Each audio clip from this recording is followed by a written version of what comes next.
नमस्कार, यहाँहरूलाई इतिहास सम्बन्धी तथ्य जानकारी दिने यस हिस्ट्री इन नेपाली च्यानलमा स्वागत छ। रणबहादुर शाहको हत्यापछि भीमसेन थापा नेपालको राजनीतिक परिदृश्यमा एक नायकको रूपमा स्थापित भए। आफ्नो 31 वर्षको शासनकालमा यिनले धेरै उतार चढावको सामना गर्नु पर्यो।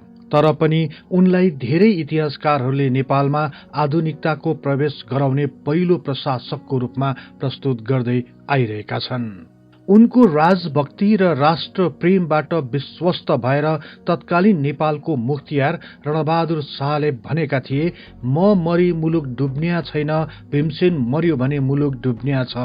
त्यस्तै तत्कालीन प्रधानमन्त्री तथा श्री महाराज जंगबहादुर राणाले पनि भनेका थिए, हामी वजिर मध्ये ठूला बुद्धिमान वजिर भीमसेन थापा नै हुन्। चन्द्र शमशेरले पनि यही प्रसंगमा एकपल्ट भनेका थिए, एउटा भीमसेन थापा नजन्मेको भए नेपाल उहिल्यै हिँडिसक्थ्यो। नेपालको ऐतिहासिक पुस्तक स्केचेस फ्रम नेपालका लेखक हेनरी एम्ब्रोस ओल्डफिल्डले पनि भनेका छन्, उनको मुटुमा आफ्नो राष्ट्रको स्वतन्त्रता र सार्वभौम भन्दा न कुनै कुरा नजिक छ न त प्यारो नै। आजको यस कार्यक्रममा उनी प्रभावशाली व्यक्तित्वको उदय बारेमा कुरा गर्नेछौं। आजको यो विशेष कार्यक्रमलाई यस च्यानलका शुभेच्छुक तथा नियमित दर्शक सन्देशज्यू राम डंगोलज्यू र राम बोगटेज्यूले अनुरोध गरी पठाउनु भएको छ। उहाँको अनुरोधलाई स्वीकार गर्दै यो कार्यक्रम तयार गरिएको छ। विश्वास छ सदाझै यस कार्यक्रमलाई पनि उत्तिकै मन पराइदिनुहुनेछ। आउनुहोस्, नेपाल तथा विश्व इतिहासको बारे तथ्य तथा प्रामाणिक जानकारी दिने उद्देश्यका साथ इतिहासका विद्यार्थीहरूद्वारा निर्मित यस कार्यक्रमलाई मन पराई लाइक, शेयर र सब्स्क्राइब गरिदिनु अनुरोध गर्दै म कार्यक्रम प्रस्तोता सार्थक नेपाल यहाँहरूलाई हार्दिक स्वागत गर्दछु।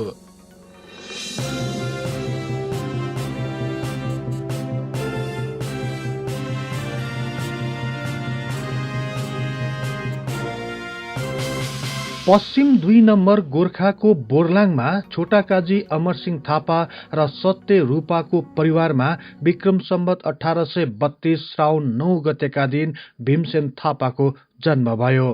पिता छोटाकाजी अमरसिंह थापा नेपालको राजदरबारमा संलग्न भएका हुनाले भीमसेन थापाले सानैदेखि दरबारमा आउने जाने अवसर प्राप्त गरेका थिए।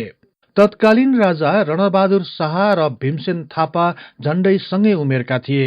विक्रम सम्वत 1844 ताकादेखि नै भीमसेन थापा राजा रणबहादुर शाहको बाल सखाको रूपमा राजासँगै घोडचढी, पौडी तथा विभिन्न खेलकुदहरू गर्ने गर्दथे। विक्रम सम्वत 1854 अर्थात 22 वर्षको उमेरमा उनले दरबारिया दरबन्दी अनुसार दरबारमा एक सामान्य जागिर पाए। त्यही हैसियतमा यिनी राजा रणबहादुर शाहको सेवामा लागे। राजा रणबहादुर शाह महोत्तरीका विधवा ब्राह्मणी कान्तिवतीबाट मोहित भएपछि उनैलाई कान्छी महारानीको रूपमा दरबारमा भित्राए। उनीबाट एक छोराको जन्म भयो। उनै छोरा गिरवाड युद्ध विक्रम शाहलाई राजा बनाउन कान्छी महारानी कान्तिवतीले राजा रणबहादुर शाहलाई दबाव दिन थालिन्। अन्ततः विक्रम सम्वत 1855 फागुन 28 गतेका दिन पाल्पाका राजा पृथ्वी पाल सेनद्वारा युवराज गिरवाड युद्ध विक्रम शाहलाई राज तिलक लगाई राजगद्दीमा बसाइयो। यसपछि रणबहादुर शाहले गिरवाड युद्ध विक्रम शाहको राज्य गर्ने कानूनी उमेर नपुगेसम्म जेठी महारानी राजेश्वरीलाई नायबी र सुवर्ण प्रभालाई सहायक बनेर राज्य सञ्चालन गर्ने अख्तियार दिए। कीर्तिमान सिंह बस्नेतलाई मूल काजी बनाए भने दामोदर पाण्डे, नरसिंह गुरुङ र त्रिभुवन खवासलाई काजी बनाए। मूल काजी कीर्तिमान सिंह बस्नेतले भीमसेन थापालाई सुबेदारको पद दिई रणबहादुर शाहको रेखदेख तथा हेर विचार गर्ने जिम्मा दिए। यस प्रकार भीमसेन थापाको नेपालको राजनैतिक परिदृश्यमा प्रत्यक्ष रूपमा पहिलो पल्ट प्रवेश भयो। राजगद्दी त्यागेका रणबहादुर शाहले सन्यासी ग्रहण गर्ने विचार गरी दरबार छोडी पशुपतिमा बस्न थाले। कान्छी महारानी कान्तिवती पनि सन्यासिनीको रूपमा रणबहादुर शाहसँगै आइन्।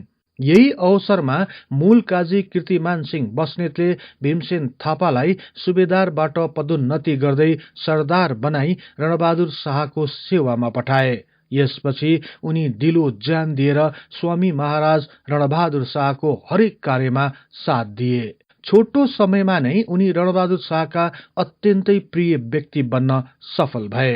यसपछि भने भीमसेन थापा रणबहादुर शाहको अंगरक्षक मात्र नभएर उनी एकमात्र प्रमुख सल्लाहकारको रूपमा स्थापित हुन पुगे। रणबहादुर शाह भीमसेन थापाप्रति यति विश्वस्त भए कि हरेक कार्यको लागि भीमसेन थापाको राय बिना काम सुरु नै गर्दैन थिए।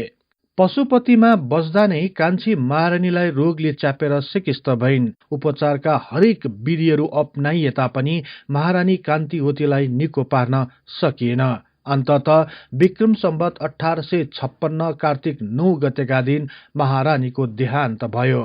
कान्छी महारानी कान्तिवतीको शोकमा रणबहादुर शाह केही समय विक्षिप्त बने। त्यसपछि उनी राजा जस्तै भई शासनको बागडोर आफ्नो हातमा लिन थाले।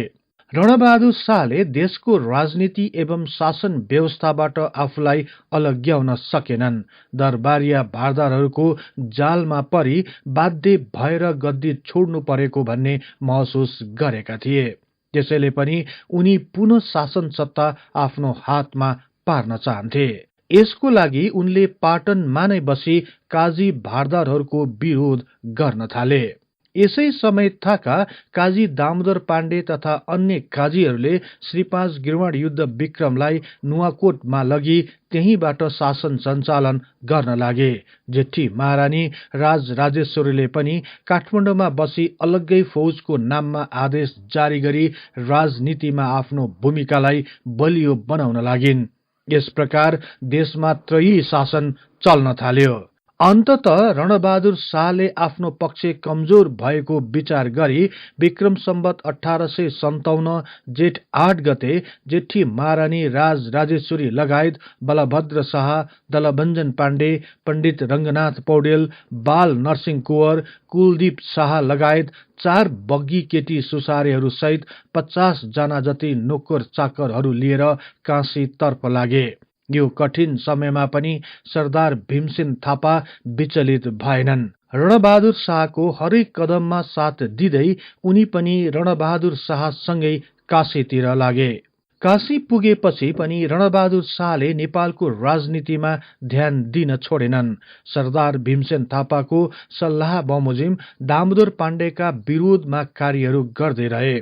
सरदार भीमसेन थापा स्वयंले पनि नेपाल तथा अंग्रेजहरूको हरेक गतिविधिलाई नजिकबाट नियाली चाल्नुपर्ने हरेक कदमको बारेमा रणबहादुर शाहलाई नियमित रूपमा सरसल्लाह दिइरहे।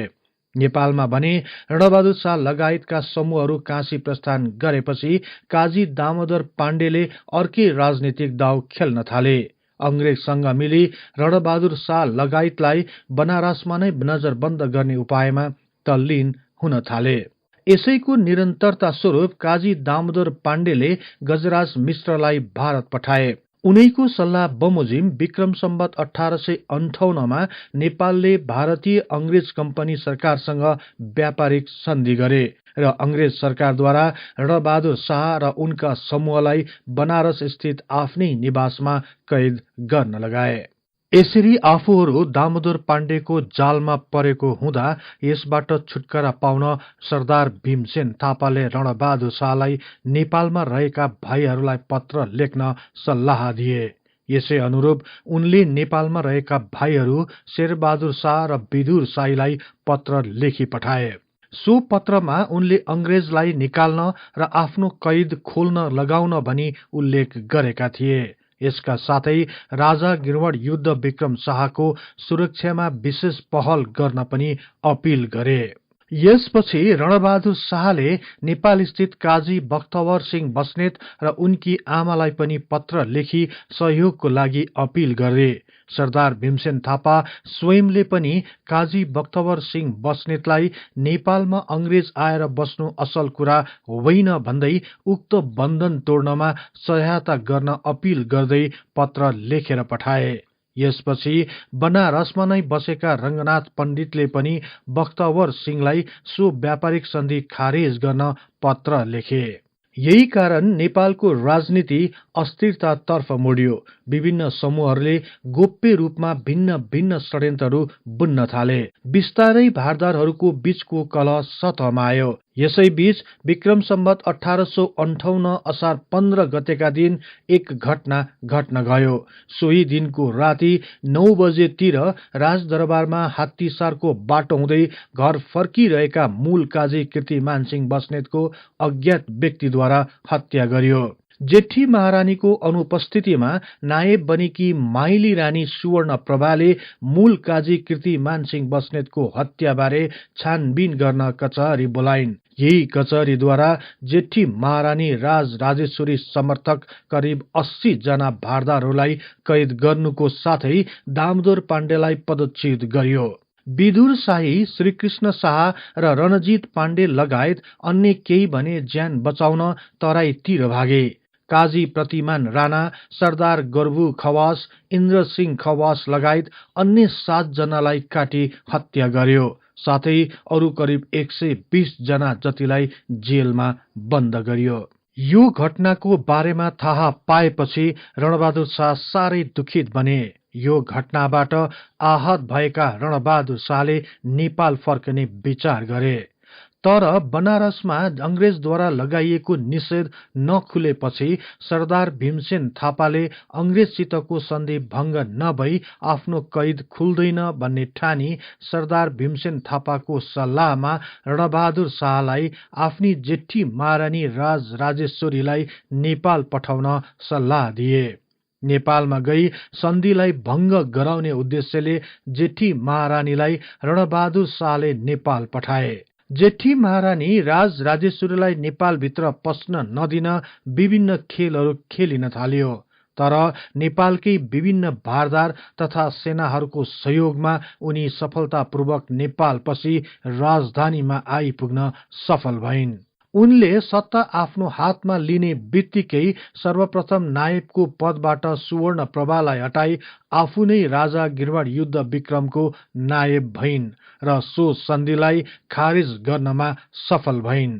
त्यसपछि उनले शेरबहादुर शाहलाई पदच्युत गरिन् भने सुवर्ण प्रभा, बख्तवर सिंह बस्नेत र बम शाहलाई कैद गरिन्। तर दामोदर पाण्डेलाई भने मूल काजी बनाइन्। यसपछि रणबहादुर शाहमाथि लागेको नजरबन्द हट्न गएपछि उनी आफ्नो दल बल सहित नेपाल फर्कन सुरु गरे। उनीहरू नेपाल फर्कने क्रममा दामोदर पाण्डेले नरसिंह गुरुङको नेतृत्वमा एक सैनिक समूह थानकोट पठाए। तर नरसिंह गुरुङ रणबहादुर शाहलाई भेटेपछि उनी उतैतिर लागे। यसपछि दामोदर पाण्डे आफ्नै नेतृत्वमा आफ्ना विश्वासी सैनिकहरू लिएर थानकोट तर्फ लागे। यति धेरै सैनिकहरू आएको देखेपछि सुरुमा रणबहादुर शाह आत्तिए पनि सरदार भीमसेन थापाका कारण दामोदर पाण्डेका सैनिकहरू रणबहादुर शाहतिर लागे भने दामोदर पाण्डे र प्रबल राणालाई पक्राउ गरियो। यसपछि भने रणबहादुर शाह लगायत उनका समूहहरू काठमाडौँ पुगी सबै विरोधी भारदारहरूलाई बन्दी बनाए। सुवर्ण प्रभा र अरू थुनिएका भारदारहरूलाई बन्धन मुक्त गरियो। रणबहादुर शाहले आफ्ना छोरा राजा गिरवाड युद्ध विक्रम शाहको मुख्तियार भएर शासन गर्न थाले भने सरदार भीमसेन थापालाई काजी बनाइयो। यसपछि सरदारबाट काजी बनेका भीमसेन थापा नेपाली राजनीतिमा एक प्रभावशाली व्यक्तिको रूपमा स्थापित हुन पुगे। आफ्नो हातमा शक्ति आएपछि रणबहादुर शाहले विक्रम सम्वत 1860 चैत्र 3 गतेका दिन प्रथम काजी दामोदर पाण्डेलाई लुमडी निरनै काटेर मारे भने उनका छोराहरू रणकेशर पाण्डे र गजकेशर पाण्डेहरू निरपराध हुँदा हुँदै पनि उनीहरू पनि काटिएर मारिए। यसपछि दामोदर पक्षका भनिएका काजी भीम खवास, उनका 3 भाइ छोराहरू द्वारे समनसिंह, सुबेदार मनमत, सरदार शंखधर, सरदार इन्द्रमान सिंह छेत्री आदि भारदारहरूलाई लुमडी निरके मसानमा काटेर मारे। केहीले भागेर ज्यान जोगाउन सफल भए। त्यसपछि रणबहादुर शाहले आफ्नी जेठी महारानी राजराजेश्वरीलाई भने हे लम्बु पठाए। यो समयमा राज्यको खजान्चीको रूपमा त्रिभुवन खवासले काम गर्दै आएका थिए। तर रणबहादुर शाह मुख्तियार भएको 20 दिन पछि नै उनलाई हटाएर उदयगिरीलाई खजान्ची बनाए। उनी खजान्ची भएपछि पहिलेको सम्पूर्ण हिसाब किताबहरू हेर्ने र मासिएको धन फिर्ता गर्ने कुरा चल्यो। काजी त्रिभुवन खवासले सुवर्णप्रभाको नायविक कालमा कीर्तिपुरमा अंग्रेज दूतावास निर्माणका लागि नेपालको राज्य कोषबाट छुट्याएको 18,000 रुपियाँदेखि भ्रष्टाचार गरेको कुरा खुल्यो र यही क्रममा खजान्ची त्रिभुवन खवास दोषी रहेको आरोप लगाइयो। यसदेखि बाहेक पनि उनले अंग्रेजसँगको सन्धिमा हस्ताक्षर गरेको, अंग्रेजलाई कीर्तिपुरमा व्यापारिक कोठी खोल्न दिएको जस्ता आरोप लगाएर सर्वस्व हरण गरी कैद गर्यो। यही आरोपमा उनी दोषी रहेको ठहर गरी उनलाई विष्णुमती नदीको किनारामा काट्न लगियो। तर उनले यस अपराधमा अरूको पनि संलग्न भएकाले उचित छानबिनका लागि अनुरोध गर्न रणबहादुर समक्ष बिन्ती पत्र पठाए। सोही बिन्ती पत्रको आधारमा मुख्तियार रणबहादुर शाहले विक्रम सम्वत 1863 वैशाख 14 गते साँझ त्रिभुवन खवासकै घरमा भारदारी कचहरी बोलाउन लगायो। त्यहाँ सारा भारदारहरू साँझको समयमा आदेश अनुसार भेला भए। अभियुक्त त्रिभुवन खवास सहित नरसिंह शाह तथा अन्य भारदारहरू पनि उपस्थित भए। मुख्तियार रणबहादुर शाहका अर्को आमाका छोरा अर्थात सौतेनी भाइ शेरबहादुर शाहलाई पनि बोलाउन पठाए। आउन नमाने पक्रेर ल्याउनु भन्ने आदेश दिए।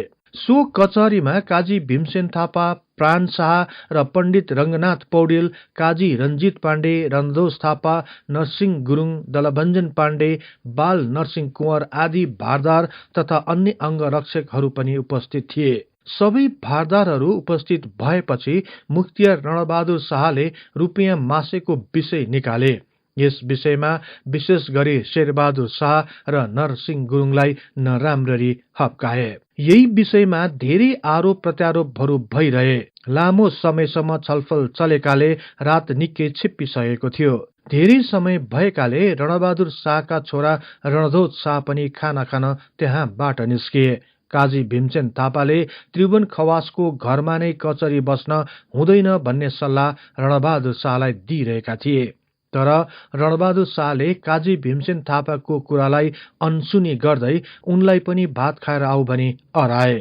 घर टाढा भएकाले उनी खाना खान जान आनाकानी गरिरहेका थिए। तर मुख्तियार रणबहादुर शाहले उनलाई रणधोतकोमा नै गएर खाना खानु भनी पठाए। लामो छलफल पछि निर्णय सुनाउँदै मुख्तियार रणबहादुर शाहले त्रिभुवन खवासलाई काट्ने र शेरबहादुर शाहका आँखा फोर्ने आदेश दिए। यही मौकामा शेरबहादुर शाहले रणबहादुर शाहलाई रिसको झोकमा तरवारले प्रहार गरे।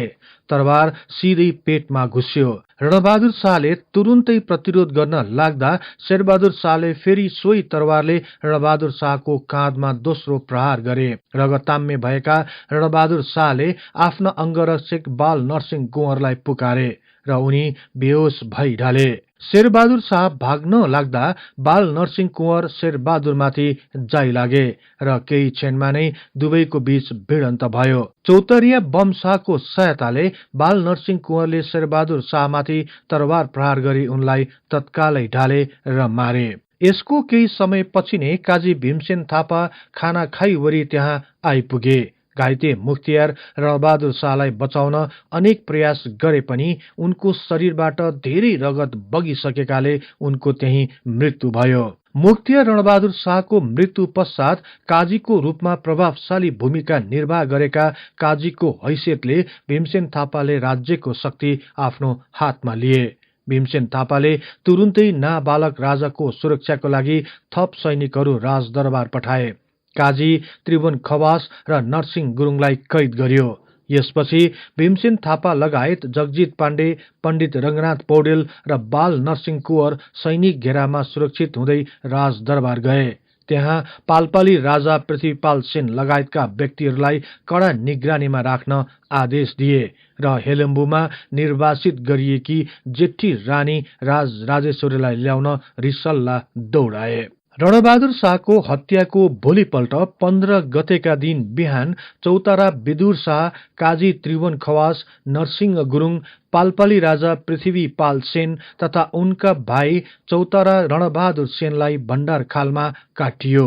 यसको अर्को दिन शेरबहादुर शाह, खजान्ची त्रिभुवन खवास, नरसिंह गुरुङका सन्तानहरू जम्मा 13 जनालाई पनि विष्णुमती नदीको किनारमा निर्ममतापूर्वक काटेर मारियो। यसपछि पाल्पाली राजाका 18 जना अंगरक्षकहरूलाई पनि छोडिएन। उनीहरूको पनि निर्मम तरिकाले हत्या गरियो। यस प्रकार यस काण्डमा 77 जनाको हत्या भयो। हेलम्बुबाट जेठी महारानी राजेश्वरीलाई झुक्क्याएर ल्याइयो र साकुको साली नदीमा सती जान बाध्य गरिएकाले हत्याको 9औं दिनमा 14 जना सुसारेसहित रानी सती गइन्। हत्याको 15औं दिनमा रणबहादुर शाहकी काशीकी एक भित्रिनी पनि सती गइन्। यस प्रकार रणबहादुर शाहको हत्या काण्डमा काटिएका र सती गएका गरी जम्मा 16 जना महिला तथा 77 जना पुरुष गरी जम्मा 93 जना मानिसहरूले अकालमा ज्यान फ्याल्नु पर्यो। यसदेखि बाहेक पनि काजी भीमसेन थापाले आफूलाई शंका लागेका अर्थात विरोधी बनाउँदाहरूलाई शिर उठाउनै दिएनन्। कसैलाई कैद गरे, कसैलाई देश निकाला गरे भने कत्तिको खोजी खोजी हत्या गरे। काजी भीमसेन थापाले आफ्ना विरोधीहरूलाई कहिल्यै उठ्न नसक्ने गरी निमिट्यान्न बनाए। रणबहादुर शाहको हत्या पछि रणबहादुर शाहकी कान्छी महारानी ललित त्रिपुरा सुन्दरी भने 12 वर्षमै विधवा भएकी र रजोवती नै नभएकीले सती पठाउन नमिल्ने भएकाले बालक राजा गिर्वाण युद्ध विक्रम शाहको नायबी भएर राज्य चलाउन थालिन्। ललित त्रिपुरा सुन्दरी भीमसेन थापाको भाइ नयनसिंह थापाकी कान्छी छोरी थिइन्। तिनले काजी भीमसेन थापालाई असाध्यै मन पराउँथिन्। ललित त्रिपुरा सुन्दरी नायब भएपछि भीमसेन थापाले मुख्तियारको पद प्राप्त गर्न सफल भए। काजीबाट मुख्तियार बनेका भीमसेन थापा राज्यको नै एक शक्तिशाली तथा सर्वशक्तिमान व्यक्तित्वको रूपमा स्थापित हुन पुगे। मुख्तियार बनेपछि भीमसेन थापाले शक्ति सुदृढीकरणका लागि कूटनीतिक चाल चले। सुरुमा पाण्डेहरूप्रति उनले कठोर नीति अपनाए तापनि पछि बिस्तारै उनीहरूप्रति नरम व्यवहार गर्दै आफ्नो समर्थकको रूपमा स्थापित गरे। दलभञ्जन पाण्डे, भोटु पाण्डे, जगजित पाण्डे, करवीर पाण्डे आदि पाण्डे परिवारका विभिन्न शक्तिशाली व्यक्तित्वहरूलाई विभिन्न पदमा नियुक्ति गरे। यसका साथै मुख्तियार भीमसेन थापाले आफ्नो 3 जना छोरीहरूको विवाह पनि पाण्डे परिवारमा नै गरिदिए। पृथ्वीपाल सेनको हत्यापछि पाल्पा समेत यसका मातहतका राज्यहरू पनि नेपालमा गाभे। चौतारा बमशाह, बडाकाजी अमरसिंह थापा आदि शक्तिशाली एवं महत्वाकांक्षी भारदारहरूलाई सुदूरपश्चिम क्षेत्रहरूमा पठाए। यसपछि काजी अमरसिंहको नेतृत्वमा पश्चिमी राज्यहरूमाथि आक्रमण गरी गढवालका राजा प्रद्युम्न शाहलाई युद्धमा परास्त गरे। यस विजयले नेपालको सिमाना पश्चिममा सतलजसम्म पुर्यायो। यसपछि नेपाली सेना सतलज नदी पार गरेर काङ्गडा प्रवेश गर्यो। यसरी विशाल नेपालको अवधारणालाई भीमसेन थापाले निरन्तरता दिइरहे। नेपाललाई एक शक्तिशाली राष्ट्रको रूपमा उभाउन उनले हर सम्भव प्रयत्न गरे। मुख्तियार भीमसेन थापालाई दक्षिणको छिमेकी राष्ट्रमा भइरहेको राजनीतिक गतिविधिहरूको विषयमा राम्रो ज्ञान थियो। भारतको इस्ट इन्डिया कम्पनी सरकारले बिस्तारै ससाना भारतीय राजा रजौटाहरूलाई एक एक गरेर ब्रिटिस साम्राज्यमा मिलाइरहेका थिए। यस्तो परिस्थितिमा मुख्तियार भीमसेन थापालाई एक दिन अंग्रेजहरूसँग पनि युद्ध हुनेछ भन्ने राम्ररी थाहा थियो। त्यसैले यिनले फ्रान्सेलीहरूलाई नेपालमा निम्त्याएर नेपाली सेनालाई तालिम दिने व्यवस्था मिलाए। फ्रान्सेली सेनापति तथा विशेषज्ञहरूले नेपालमा आएर नेपालको सेनालाई आधुनिक ढंगबाट सैनिक तालिम प्रदान गरे। मुख्तियार भीमसेन थापाले नेपाली सेनाको वर्दी पनि फ्रान्सेली ढंगको बनाउने प्रचलन सुरु गरे। यसका साथै यिनले सेनाको दर्जा पनि जर्नेल, कर्नेल, कप्तान, लप्टन इत्यादि युरोपीय ढंगबाट चलाए। फ्रान्सेलीहरूकै सहयोगमा सैनिकहरूको लागि आवश्यक हात हतियारको कारखानाको स्थापना गरे। सेनालाई बस्नको लागि छाउनी र उच्च स्तरको तालिमको लागि विशेष सैनिक ब्यारेकहरूको पनि व्यवस्था गरे। यस प्रकार नेपाल राष्ट्रको सुरक्षा गर्न सुरुदेखि नै तम तयार भएर लागि परे। नेपाली सेनाहरूको विश्वासपात्र बनेपछि उनले राजाबाट विक्रम सम्वत 1868 मा सेनाको जनरल पद हासिल गरे। यसको एक वर्षपछि अर्थात विक्रम सम्वत 1869 मंसिर महिनामा राजा गिर्वाण युद्ध विक्रम शाहको लाल मोरबाट भीमसेन थापाले आफ्नो मुख्तियारी पदलाई नवीकरण गर्दै निम्न थप अधिकार प्राप्त गर्न सफल भए। ती थप अधिकारहरू मुख्यतया यस प्रकारको थियो।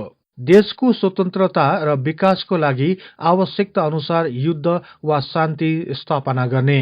गुरु, पुरोहित, चौतारा, काजी, कर्नेल, कप्तान, सरदार, सुबेदार आदि उच्च तथा निम्न स्तरका व्यक्तिहरूले उनको अधीनमा रही काम गर्नुपर्ने। सैनिक कम्पनीहरूले उनको नियन्त्रण र निर्देशनमा काम गर्नुपर्ने। उनको आज्ञा उल्लङ्घन गर्नेहरूलाई दण्ड तथा आज्ञाकारीहरूलाई पुरस्कार दिने। सन्धि, युद्ध किल्लाहरूको निर्माण, युद्ध सञ्चालन आदि सम्पूर्ण उनको निर्देशन अनुसार गर्ने र उनका इच्छा अनुसार कर्मचारी नियुक्ति गर्ने।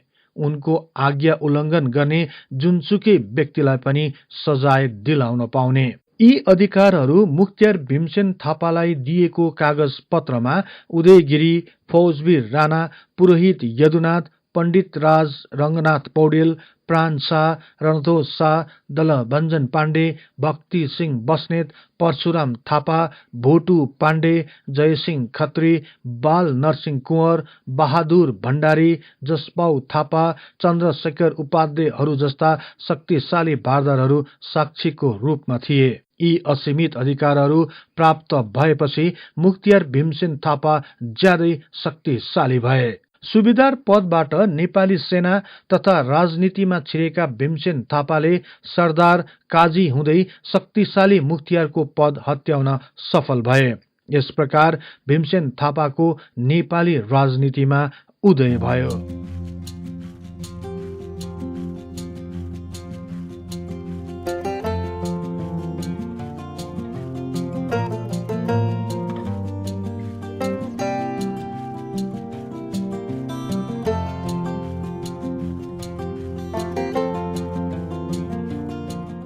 यो कार्यक्रम यहाँहरूलाई कस्तो लाग्यो? कृपया कमेन्ट बक्समा लेखी पठाउनुहोला। यस्तै रोचक तथा तथ्य इतिहासको लागि हिस्ट्री इन नेपाली च्यानललाई सदैव सम्झनुहोस्। इतिहासको कुनै पनि कालखण्ड बारे तपाईलाई सुन्न र बुझ्न चाहना राख्नु भएको छ भने तल रहेको कमेन्ट बक्समा उल्लेख गर्नुहोस्। हामी सो बारे प्राथमिकताका साथ कार्यक्रम बनाउने नै छौं। जाँदा जाँदै यस च्यानललाई लाइक, शेयर र सब्स्क्राइब गर्दै बेल आइकनमा क्लिक गरी हाम्रो यो तथ्य इतिहासको बारे ज्ञान प्रसार गर्ने लक्ष्यलाई साथ दिनुहोस् भन्दै अर्को कार्यक्रममा फेरि भेट्ने बाचा गर्दै म सार्थक नेपाल बिदा हुन्छु।